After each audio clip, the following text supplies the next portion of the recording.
Bu. Baik Bu, terima kasih. Iya, apakah posisi duduknya sudah nyaman? Kalau belum nyaman atau posisi duduk nyaman mungkin ya, atau mungkin ini kondisi suhu di ruangan ini kurang dingin atau kurang pas, Mbak boleh bilang ke Ibu, nggak usah sungkan ya, anggap aja ini rumah sendiri. Bagaimana Mbak? Saya atur posisi dulu ya Bu ya. Sudah nyaman kok Bu. Terus suhu kondisi di ruangan ini juga sudah pas kok menurut saya, nggak terlalu panas, nggak terlalu dingin, jadi sudah seimbang lah Bu. Ya syukurlah kalau begitu. Oh ya, Ibu ini bicara dengan Mbak siapa ya? Nama saya Dewinta Bu. Oh, Mbak Dewinta. Bagaimana Mbak Dewinta kabarnya? Alhamdulillah baik. Oh syukurlah kalau begitu. Ngomong-ngomong kegiatan Mbak Dewinta ini apa aja ya kalau Ibu boleh tahu? Kegiatan saya sih kuliah online ya Bu, jadi ya di rumah aja. Terus saya cuman kayak mengerjakan tugas aja sih Bu dari dosen. Terus saya tidak lupa juga membantu bersih-bersih rumah gitu. Dan kalau keluar itu cuma ada hal yang mendesak saja sih Bu, selebihnya ya saya di rumah aja. Pesan Ibu nih, Mbak Dewinta kan tadi kan itu ya, kalau keluar kalau lagi ada hal urgent aja ya. Nah kalau lagi keluar jangan lupa untuk tetap mematuhi protokol kesehatan, yaitu selalu pakai masker atau pakai face shield kayak kita ini, atau jangan lupa juga cuci tangan dan bawa hand sanitizer ya, dan kita terhindar dari virus corona. Dan tadi Mbak Dita kan juga di sibuk kuliah online kan ya. Nah bisa Ibu, Mbak Dita ini kuliah online-nya itu harus tetap aktif dalam mengikuti kuliah, jangan sampai bolos atau telat-telat gitu. Kalau telat mentang-mentang kuliahnya di rumah itu nanti tidurnya sampai malam, jadinya nanti pas kuliah nggak bisa bangun. Jangan kayak gitu ya Mbak, seperti itu. Jadi pokoknya sebagai ya tidak melupakan kewajiban sebagai mahasiswa dan juga sebagai anak ya. Tadi Mbak Dina kan juga ikut bantu orang tua, itu benar sekali Mbak Dina. Ya saya aktif kok mengikuti perkuliahan. Saya juga nggak apa ya Bu, saya kayak nggak pol-polin tidurnya sampai malam gitu. Jadi saya ya nggak telat juga kok, kayak aktif terus ya disiplin gitu loh Bu, nggak yang enak-enakan saya sebagai seorang mahasiswa gitu. Terus saya juga apa ya nggak melupakan kewajiban saya loh Bu. Iya benar sekali Mbak Dina. Pokoknya tetap apa kayak gitu konsisten terus ya, jangan sampai Mbak Dina seenaknya sendiri ya. Ngomong-ngomong Mbak Dina, di sini pasti ada yang ingin dibicarakan atau ingin di-sharingkan sama Ibu, apakah benar? Ya Bu, saya di sini tuh ingin sharing mengenai permasalahan saya. Terus saya ingin apa ya istilahnya ingin apa dibantu lah sama Ibu supaya saya tuh nggak tahu dalam permasalahan saya, seperti itu Bu. Jadi kayak ingin melakukan proses konseling gitu ya. Mbak Dina apakah pernah melakukan proses konseling sebelumnya? Saya belum pernah sih Bu melakukan, cuma pernah dengar saja, tapi ya nggak tahu artinya seperti apa, bagaimana, tidak pernah kok melakukannya juga. Jadi saya ingin melakukannya dengan Ibu. Jadi akan Ibu jelaskan ya, apa sih proses konseling itu? Jadi proses konseling itu adalah upaya bantuan yang diberikan oleh seorang konselor kepada pasiennya.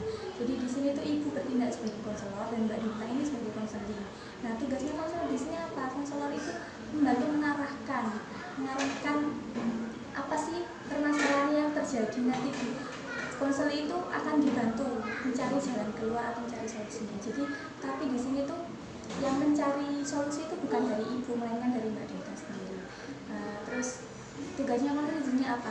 Konseling di sini tuh menceritakan secara detail apa aja yang menjadi permasalahan. Dari permasalahan Mbak Dita tuh harus menceritakan secara detail dan bicaranya yang ditutup-tutupi seperti itu. Pokoknya terbukalah Mbak Dita seperti itu, dan Mbak Dita di sini tuh nanti yang mencari solusinya tuh ya dari Mbak Dita sendiri, bukan Ibu yang mengarahkan seperti itu. Apakah sudah jelas? Sudah Bu. Oke, tadi dilanjutkan ya. Jadi dalam proses konseling itu ada durasinya itu sekitar 30 sampai 45 menit. Nah ini Ibu tawarkan kepada Mbak Dita. Mbak Dita ini prosesnya berjalan 30 atau 45 menit nih? Saya sih 30 menit saja Bu. Ya 30 menit ya.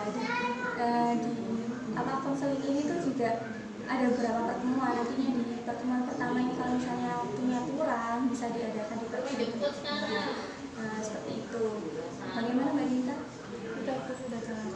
Kami berlanjutkan lagi ya. Jadi dalam proses konseling tidak lupa ada yang namanya asas-asas konseling. Nah asas-asasnya itu apa aja? Ya, itu ada asas kerahasiaan, asas keterbukaan, dan asas kesukarelaan. Jadi asas kerahasiaan di sini tuh nantinya Mbak Dinta tuh kalau menceritakan permasalahannya itu dijamin kerahasiaannya. Apa kerahasiaannya? Permasalahan Mbak Dinta itu tidak akan dibocorkan oleh ibu. Kan yang tahu cuma ibu sama Mbak Dinta aja. Terus asas keterbukaan, diharapkan Mbak Dinta ini terbuka dalam menyampaikan permasalahan Mbak Dinta itu. Mbak Dinta tuh gak boleh ada yang ditutup-tutupi. Jadi kan Mbak Dinta di sini kan ingin menyelesaikan permasalahannya, jadi nggak ada yang boleh ditutup-tutupi biar nanti Mbak Dinta tuh bisa menyelesaikan permasalahan Mbak Dinta dan akhirnya nanti menemukan solusi. Nah asas kesukarelaan. Nah di sini asas kesukarelaan tuh Mbak Dinta kan di sini tuh pastinya tidak ada yang maksa kan, datang ke sini kan pasti ada keinginan dari diri Mbak Dinta sendiri untuk menyelesaikan permasalahan Mbak Dinta. Jadi seperti itu. Kalau Mbak Dinta sudah paham? Sudah kok Bu, dan benar kata ibu tadi, di sini tuh saya nggak dipaksa kok, ini atas dasar kemauan saya sendiri supaya aku nggak telat dalam permasalahan saya Bu. Nah sekarang Mbak Dinta. Ini juga Bu, saya masih agak ragu sih Bu. Ini tuh beneran nggak sih dijamin kerahasiaannya Bu? Oh tenang Mbak Dinta, kan seperti yang ibu tadi sampaikan bahwasanya itu apa yang diceritakan oleh Mbak Dinta itu pasti akan dijamin 100%, bahkan 1000% itu akan dijamin kerahasiaannya. Ibu nggak akan membocorkan ke siapapun permasalahan Mbak Dinta. Misalnya kalau ibunya aja membocorkan, ibu sendiri membocorkan, pastinya ibu melanggar kode etik ibu sebagai seorang konselor dong. Nanti kan ibu jadi nggak dipercaya orang kan ya. Padahal tugas konselor ini itu apa ya, membantu lah, membantu mencari solusi dari permasalahan konseling seperti itu. Jadi dijamin Mbak, tenang aja. Kalau Mbak Dintanya masih ragu ya prosesnya sampai di sini aja. Bagaimana Mbak Dinta, masih ragu kah atau gimana? Ataukah ingin melanjutkan proses konseling ini? Iya, setelah itu jelaskan tadi ya, dan itu kayak meyakinkan saya sih Bu. Saya kayak ini dijamin banget gitu kerahasiaannya. Ya saya ingin melanjutkan proses selanjutnya sih Bu, karena ya saya nggak mau terlalu dalam permasalahan. Benar sekali Mbak Dinta. Oke, sekarang Mbak Dinta boleh menceritakan sih apa permasalahan yang mengganggu Mbak Dinta.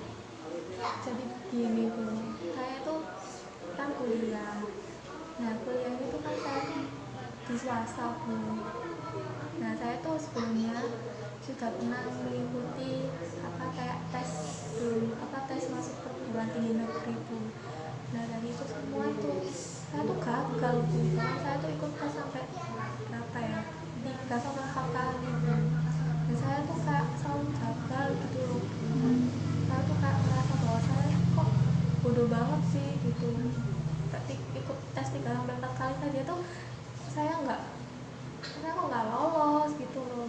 Dan saya tuh kayak merasa bahwa kemampuan saya tuh kok kurang banget, sehingga saya tuh kok sampai ditolak 3-4 kali gitu loh. Saya tuh merasa bahwa kok gini amat ya hidup saya gitu loh Bu. Di samping itu kan saya tuh punya saudara. Nah kebanyakan saudara saya tuh masuk di perguruan tinggi negeri semua Bu. Di situ tuh saya kayak merasa bahwa kok saya sendiri gitu yang masuk swasta gitu. Dan dari kejadian itu tuh keluarga saya itu kayak istilahnya tuh kayak membandingkan gitu loh, membandingkan saya dengan saudara-saudara saya yang masuk PTN gitu. Ya mungkin itu dari kekecewaan mereka sih, bukannya saya kan nggak bisa masuk negeri sendiri gitu. Dari situ saya kayak merasa kok gini ya, kok saya kalau dibandingkan dengan saudara-saudara saya gitu loh.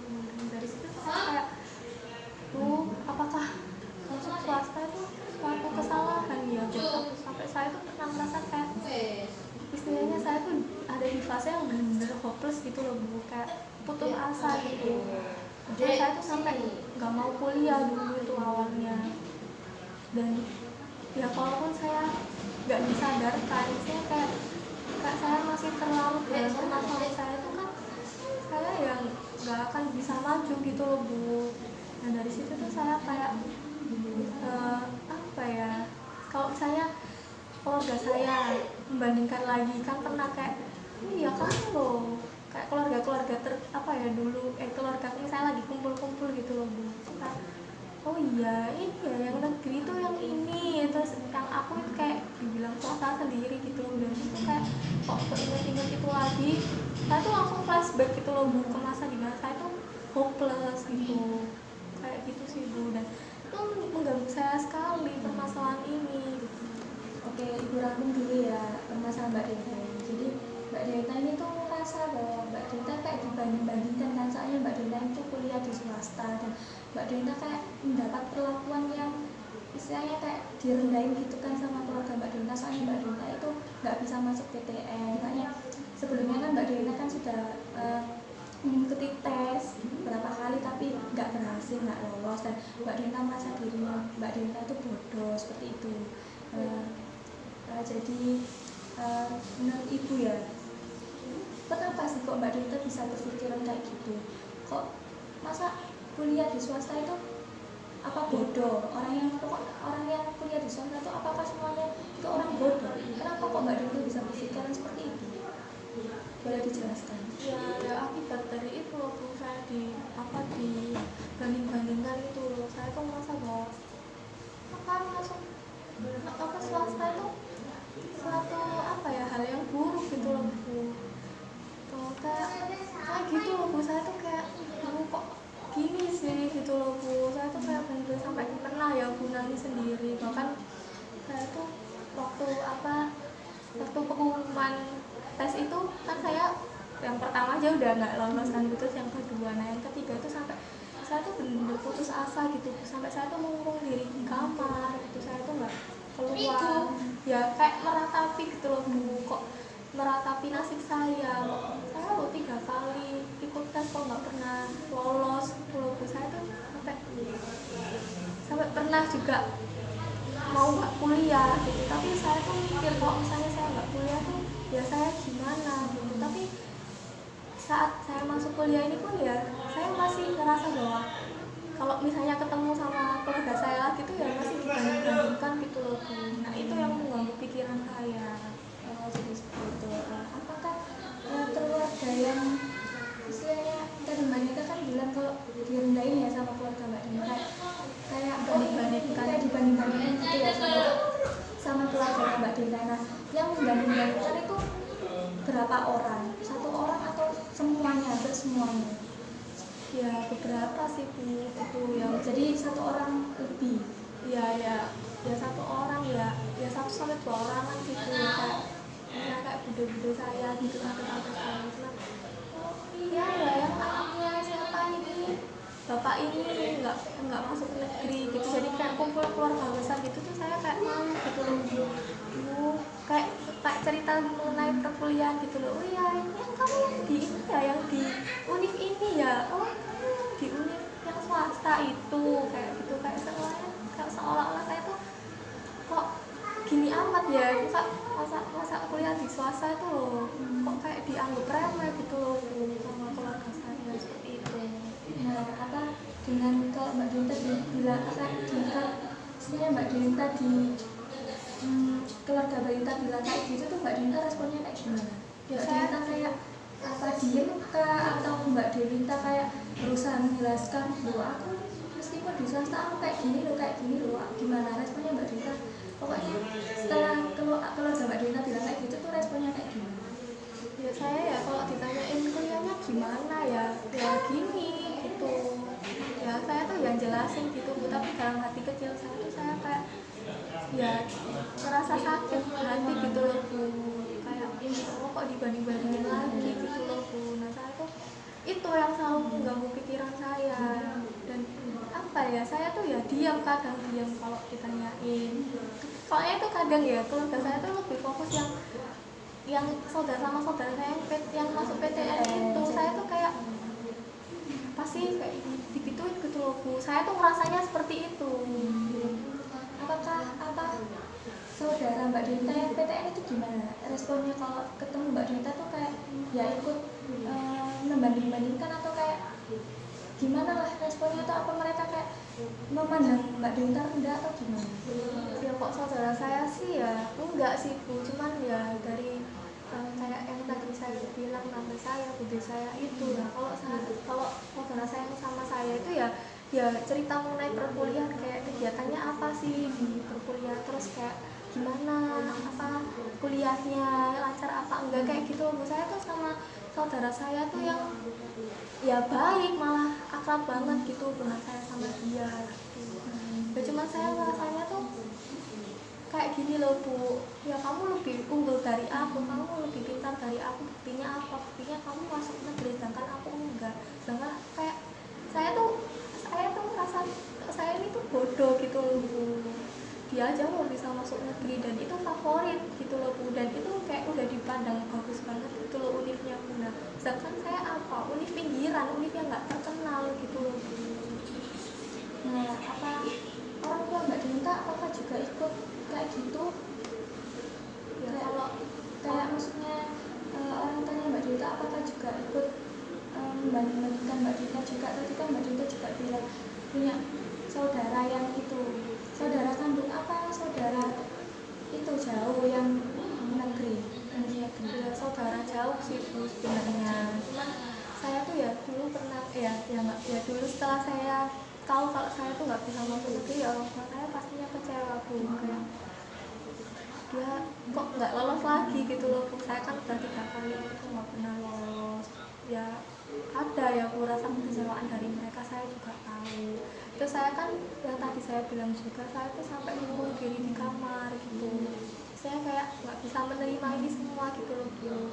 Nah tapi dari orang tua saya tuh kayak yang membangkitkan saya gitu loh, membangkitkan supaya saya tuh nggak terlalu larut dalam masalah ini gitu ya. Apa saya kayak udah nggak apa-apa, kamu jangan putus asa, kamu jangan sampai nggak kuliah gitu, kamu nggak apa-apa kuliah di apa swasta nggak apa-apa, nanti apa mama sama papa yang biayain, udah nggak perlu khawatir. Tapi dari diri saya tuh kayak aduh kok saya menyusahkan orang tua saya gitu loh Bu, soalnya kan secara kalau di uni swasta kan bayarnya kan juga mahal gitu loh Bu. Nah saya tuh dari situ kayak sampai kan hopeless ya Bu, udah apa nggak usah kuliah aja, kayak nggak mau apa memberatkan mereka gitu loh Bu. Tapi dari orang tua saya tuh yang kayak mendukung saya, mensupport saya, nggak apa-apa udah masuk uni swasta saja. Tapi kalau misalnya lagi kumpul-kumpul itu loh Bu yang tadi saya bilang, dari situ tuh kayak ya pernah juga orang tua saya, oh iya ini ya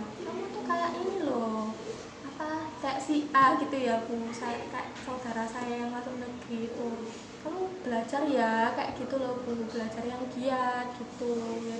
Ya dari orang tua saya sih kayak istilahnya kayak yang udah mendukung saya gitu loh Bu, yang udah kamu jangan larut dalam masalah ini, udah kamu bangkit. Tapi ya sometimes gitu ada Bu kayak mereka tuh kayak gitu juga pernah, tapi nggak separah bude sama tante saya sih. Jadi di sini tuh mama-mamanya Mbak Dina kayak sudah yang legowo gitu ya Mbak Dina, nggak di negeri, tapi dari keluarga Mbak Dina yang lain yang kayak suka membanding-bandingkan. Tapi kan dari sini kan orang tua Mbak Dina kayak support Mbak Dina kan, meskipun ya emang sih Mbak Dina kan merasa Mbak Dina itu bodoh soalnya nggak bisa masuk negeri, tapi kan Mbak Dina tahu orang tua Mbak Dina kan support Mbak Dina, meskipun Mbak Dina nggak di negeri, Mbak Dina kan di swasta kan juga didukung kan sama orang tua Mbak Dina, ini aja dibayari kan ya kuliahnya. Nah dari situ Mbak Dina kan jadi ada terpacu gitu kan, meskipun saya di negeri, saya ya harus ya meskipun saya di swasta, saya ya menunjukkan apakah Mbak Dina kan pasti ingin gak dipandang rendah kan ya. Ya apa Mbak Dina kan pasti meskipun di swasta kan Mbak Dina belajarnya tetap rajin juga kan, biar nggak kalah sama yang di negeri. Iya Bu, dari situ tuh ya saya kayak mikir gitu kan, ya meskipun saya ini di swasta saya bisa kok unggul seperti anak negeri gitu Bu. Nah cuman kalau keinget itu ya sakit hati gitu loh Bu, ya sakit hati banget gitu, kok selalu dibanding-bandingin gitu. Padahal kan kalau saya belajar giat kan ya saya pasti bisa seperti apa saudara saya yang di negeri itu kan ya Bu ya. Iya. Dari situ tuh saya kayak dari orang tua saya pastinya saya juga nggak mau ngecewain mereka gitu. Saya ingin berprestasi juga di swasta gitu, meskipun apa ya, meskipun saya ini nggak sepinter saudara saya, tapi saya bisa kok gitu kayak apa sepadan seperti dia gitu loh. Saya tuh ingin menunjukkan gitu. Ya benar Mbak Dinta itu. Kan Mbak Dinta kan sudah terpacu kan istilahnya, kayak dari saudaranya Mbak Dinta yang mendengar rendah saudara jauh Mbak Dinta seperti bude-bude Mbak Dinta, tante Mbak Dinta yang banding-bandingkan tadi. Dari situ kan Mbak Dinta jadi termotivasi, ingin oh aku gak boleh dipandang rendah lagi, aku harus nunjukin meskipun aku di swasta aku juga bisa berprestasi loh. Nah kayak gitu, bener itu Mbak Dinta pokoknya semangat lah belajarnya biar Mbak Dinta tuh gak jadi dipandang rendah lagi. Mbak Dinta dari situ kan pasti ada dorongan kan ya, ingin terpacu, ingin menjadi yang terbaik, gak kalah sama yang di negeri. Nah saudaranya Mbak Dinta tuh pernah nggak Mbak Dinta kayak bilang gitu, nggak atau meskipun di swasta loh tapi aku gini gitu. Mbak Dinta pernah nggak bilang kayak gitu? Kenapa sih kayak misalnya gini bilang gini ke keluarganya Mbak Dinta, kenapa sih, apa salahnya kalau masuk ke swasta? Karena swasta itu ya nggak yang isinya orang-orang bodoh semua. Pernah nggak Mbak Dinta? Pernah sekali nggak bilang kayak gitu? Ya saya tuh kan pertama kayak diem gitu ya Bu awal-awalnya, tapi setelah saya sadari dan saya renungkan lagi tuh ya saya bilang ke mereka nggak selamanya lo swasta itu buruk gitu, anak swasta juga bisa kok sama kayak anak negeri kayak gitu. Ya saya pernah kayak saya berontak gitu loh supaya mereka tuh udahlah kalau ketemu saya tuh jangan kayak gitu lagi gitu tuh pernah sih Bu saya. Tapi ya mereka tuh kayak selalu ngungkit gitu loh Bu, yang bikin saya jengkel itu kenapa sih kok selalu dibandingkan gitu loh, apa salahnya gitu. Dan dari situ saya kayak jadi nggak yakin lagi gitu loh Bu, jadi kayak mikir lagi kayak yang ya Allah kok gini amat, kayak apa aku bodoh banget gitu ya, kok apa swasta itu kok dianggap remeh gitu loh. Padahal kan nggak selamanya kan ya Bu, bahkan anak swasta kan juga banyak yang berprestasi gitu loh Bu. Dan itu tuh kayak saya tuh gini, kok selalu dibanding-bandingkan.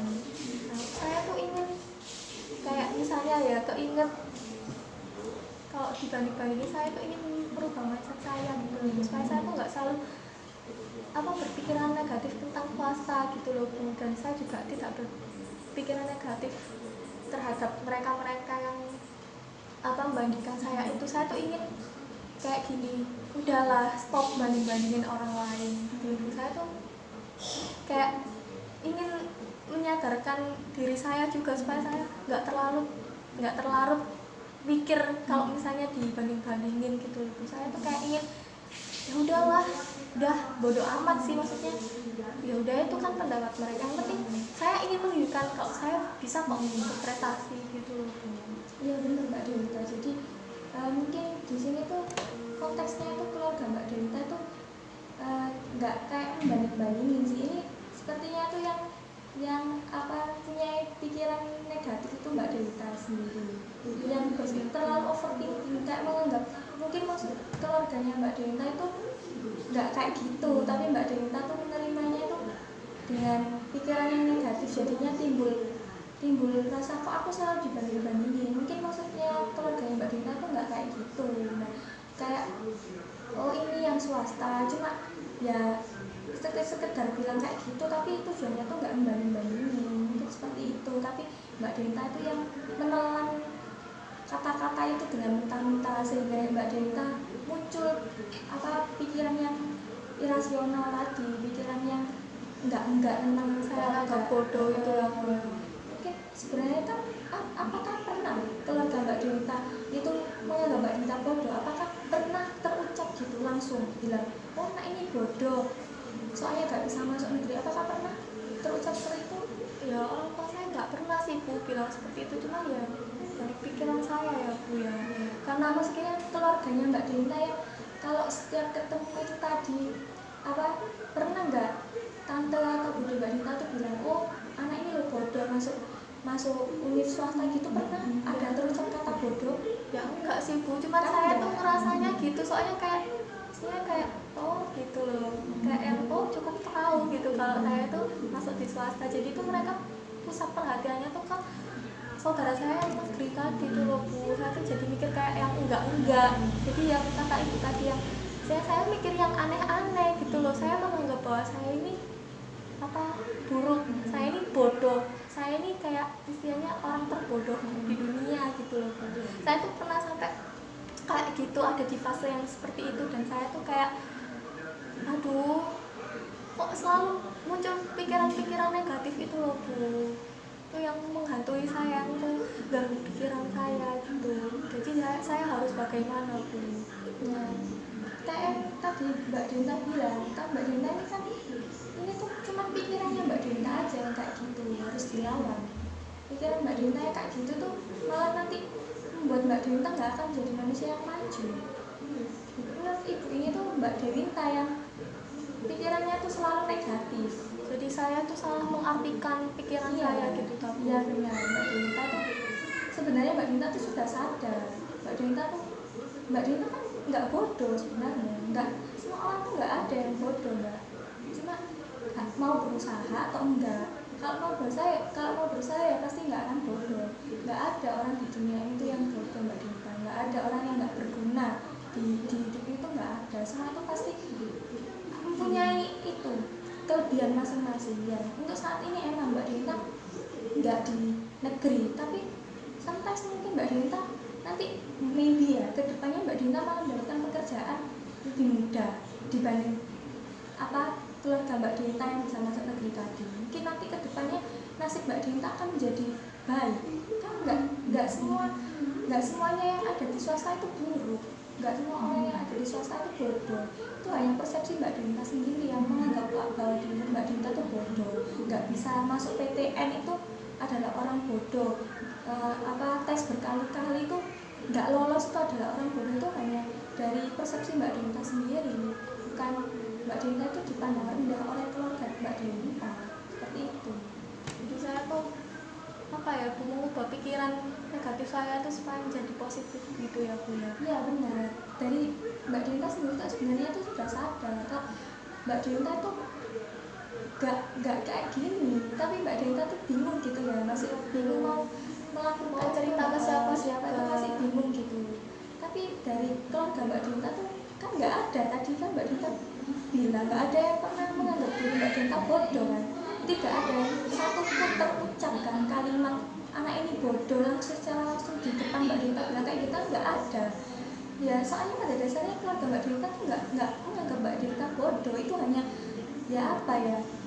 pikiran negatif Mbak Dinta ya mengganggu Mbak Dinta itu tadi, sehingga Mbak Dinta bisa berpikir kayak gitu ya. Mungkin dari respon keluarga Mbak Dinta yang kayak liatannya lirikannya tuh kayak memandang rendah, itu hanya persepsi Mbak Dinta sendiri, bukan dari keluarga Mbak Dinta. Keluarga Mbak Dinta ya enjoy juga ya, nggak merasa membanding-bandingkan, kayak cuman itu persepsi negatif itu pikiran Mbak Dinta yang irasional itu tadi, yang menganggap Mbak Dinta bodoh, Mbak Dinta tuh gak bisa masuk negeri, itu adalah orang yang paling bodoh di dunia tuh. Itu pikiran Mbak Dinta sendiri. Nah kedepannya ini Mbak Dinta apakah ingin terus-menerus seperti itu?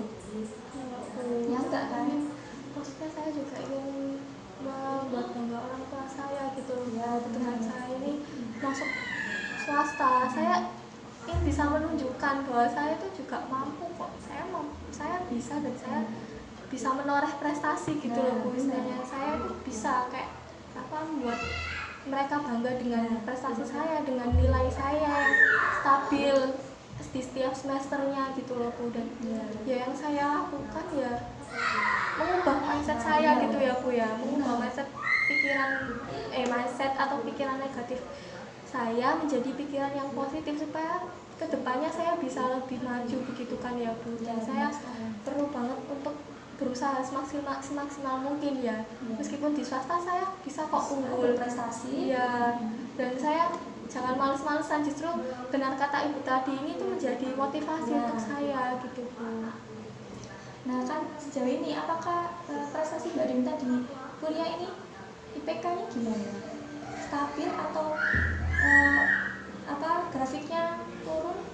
Kalau gimana? IPK sih setiap semesternya stabil tuh. Berarti Mbak Dinta kan nggak bodoh. Mbak Dinta nilainya stabil, bahkan bisa naik kan nantinya ke depannya. Jadi itu bukan itu cuma persepsi Mbak Dinta, Mbak Dinta bodoh. Buktinya Mbak Dinta di swasta kan IPK-nya juga bagus. Kalau Ibu boleh tahu berapa IPK-nya Mbak Dinta?